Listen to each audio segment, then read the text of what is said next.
Sarah, of course, you have been to Gaza many times. What do you make of the Hamas militants carrying on with their rocket attacks, which is obviously leading to a very harsh reaction from the Israelis and resulting in civilian deaths in Gaza?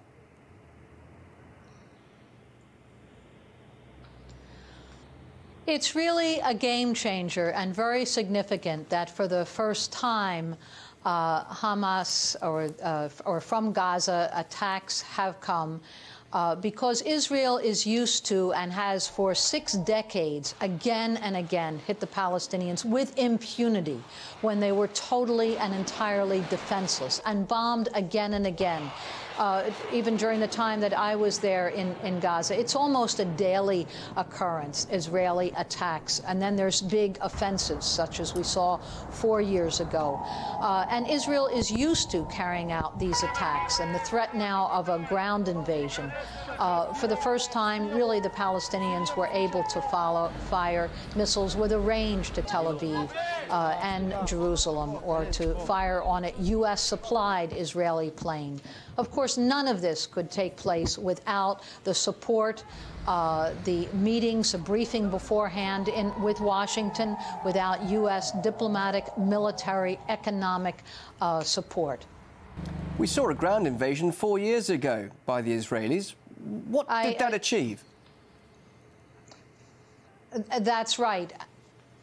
What it achieved is more than 1,400 Palestinian deaths, massive destruction of schools, of agriculture, of small industries.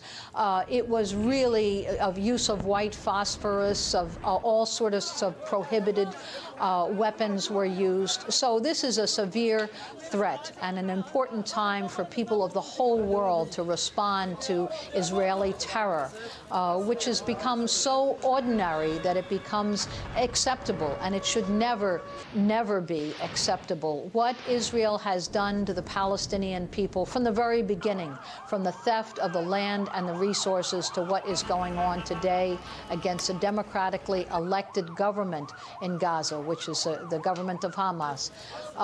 Every Israeli threat is itself a violation and a war crime and should be denounced and opposed in the strongest way. Now, at the same time, I do think it's important to recognize, as the world does recognize, that the Palestinian people have a right to defend themselves. They have a right to defend themselves with rockets, with digging tunnels, with doing all that they can, because they really are the oppressed and landless and displaced people. And Sarah, on the other hand, Israel really is a superpower in terms of weapons. I want to ask you, you say the Palestinians want to defend themselves, and they are indeed defending themselves with rockets apparently being smuggled in from Iran. Now, that actually is a serious development, isn't it? Doesn't that actually mean that Tehran could be caught up in all of this, and perhaps we're talking about maybe a regional war as a result of all of this?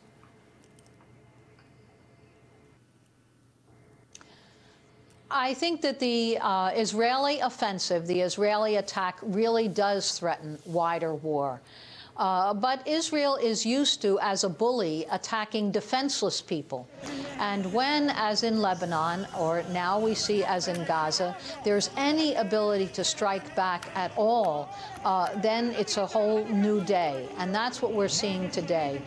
The idea of threatening the Palestinian people with defending themselves, or claiming that missiles come from Iran. Missiles can come from anywhere in the world today and be manufactured also within Gaza. There's certainly the technology, the ability to do this. And what has changed it is that the missiles are falling in Israel. They're not just falling in Gaza City. They're not just falling on completely defenseless people. And that's what the Israelis are used to doing.